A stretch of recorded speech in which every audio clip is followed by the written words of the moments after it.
Free fire গেমটা এমন একটা গেম যেটা যে একবার খেলছে সে বারবার খেলতে মনে চায়। প্রথম পারবে না, কিন্তু চেষ্টা করতে করতে যখন পেরে যায় তখন আর ছাড়ে না। আর এই গেমটা যারা একবার খেলছে, যার মনে একবার জায়গা করে নিয়েছে, সে কখনোই এই গেমটা বলতে পারবে না। সে যদি একদিন 2 দিন 7 দিনও না খেলে, সে 7 দিন পর আবার ঠিকই এই গেমটার ভিতরে ঢুকবে। কারণ এই গেমটা কখনো কাউকে কষ্ট দেয় না।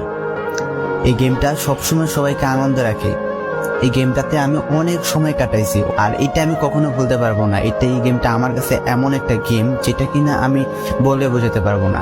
অ্যান্ড এই গেমটা শুধু আমার কাছে না, আমি মনে করি যে প্রত্যেকটা ফ্রি ফায়ার প্লেয়ারের কাছে অনেকটা ইমোশনাল টাইপের একটা গেম হয়ে গেছে। কারণ এই গেমটাতে বর্তমানে যে অবস্থা হচ্ছে, যে গেমে এমন আপডেট দিতেছে, আপডেট দেওয়ার কারণে পুরো গেমটাই চেঞ্জ হয়ে যাচ্ছে। আগের ফ্রি ফায়ার আর আগের মতো নেই।